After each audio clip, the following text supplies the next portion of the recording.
Hello दोस्तों। इस video में मैं आप लोगों को बताऊंगा कि सी का प्रोग्राम जब हम कंपाइल करते हैं तो उसमें एक्चुअली होता क्या क्या है। तो जो सी का जो कंपाइलर होता है वो एक्चुअली एक कंपोनेंट ना होके मल्टीपल कंपोनेंट का कलेक्शन होता है। तो उसमें जो फर्स्ट स्टेज है उस स्टेज को बोलते हैं pre processor, then compiler, then assembler and then linker. तो जब हम अपनी सी की फाइल, जो हमारा सी का प्रोग्राम है, जब आप लोग कंपाइल बटन पे क्लिक करते हो या फिर अपने प्रोग्राम को कमांड लाइन से कंपाइल करते हो, तो सबसे पहले जो स्टेप कंप्लीट होता है वो होता है प्री प्रोसेसर। प्री प्रोसेसर अपना टास्क कंप्लीट करके इसका जो आउटपुट है वो पास किया जाता है कंपाइलर को।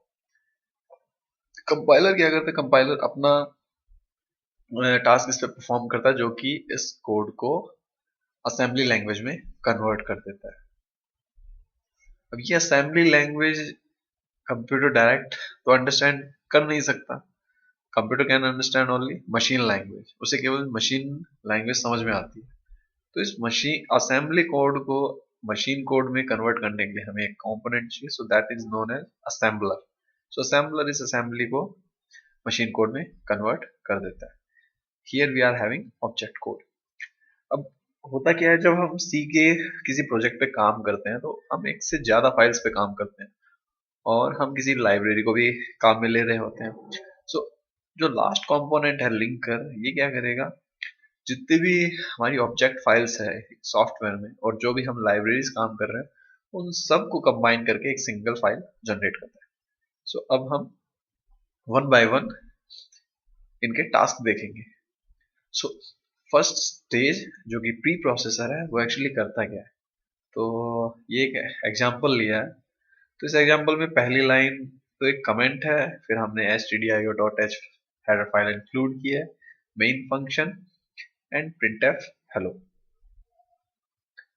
तो जो प्री प्रोसेसर है वो एक्चुअली तीन टास्क परफॉर्म करता है। तो फर्स्ट है कि फाइल में यदि कोई भी कमेंट है उस कमेंट को रिमूव कर दो। First task, this is the first task, remove all the comments from the file. क्योंकि जो कमेंट होते हैं वो केवल प्रोग्रामर के लिए होते हैं, अंडरस्टैंडेबिलिटी के लिए, उनका ड्यूरिंग कंपाइलेशन कोई रोल नहीं होता। सेकंड जो टास्क है प्री प्रोसेसर का वो है कि हम जो हेडर फाइल इंक्लूड करते हैं, ये प्री प्रोसेसर उस हेडर फाइल को ही हमारी फाइल में इंक्लूड कर देता है। तो इस लाइन पे क्या आ जाएगा, जो stdio.h फाइल में जो भी कुछ कोड लिखा हुआ है वो कोड इस फाइल में आ जाएगा। और एक और टास्क होता है, वो टास्क ये है कि यदि इस फाइल में, इस प्रोग्राम में हम कोई मैक्रो काम में ले रहे हैं, हमने लेट्स से एक मैक्रो डिफाइन कर रखा है, हैश डिफाइन मैक्स 10, और यहाँ पर मैंने लिख रखा है int a equal to max.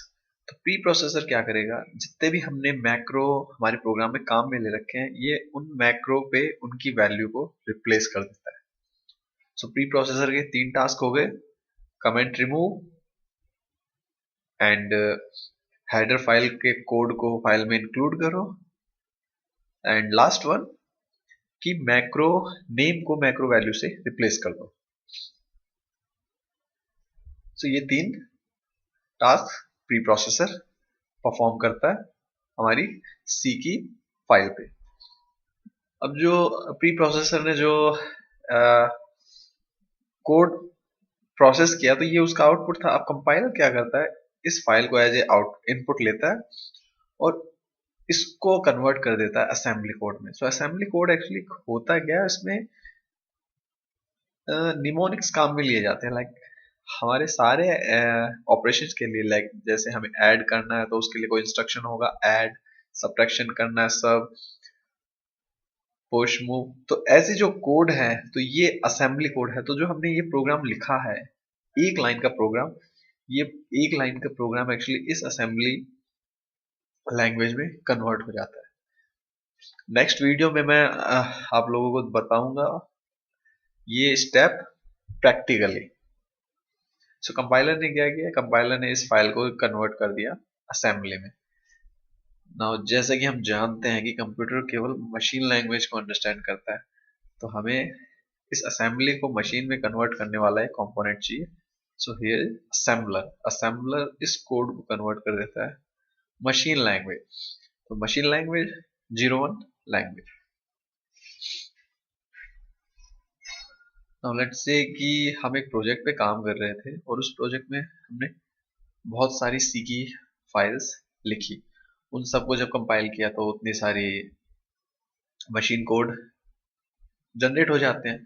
और हमने अपने प्रोग्राम्स में कई लाइब्रेरीज और काम में ले रखी। लेट्स से कि मैथ्स की लाइब्रेरी काम में ले ली। तो लिंकर क्या होगा, लिंकर उन सारी फाइल्स को कंबाइन करके एक सिंगल फाइल जनरेट करता है and that file is exe file. ये फाइल डायरेक्ट ऑपरेटिंग सिस्टम पे एग्जीक्यूटेबल होती है। So these are the 4 steps. So next video में मैं आप लोगों को बताऊंगा कि ये 4 स्टेप हम प्रैक्टिकली कैसे देख सकते हैं। Thank you very much.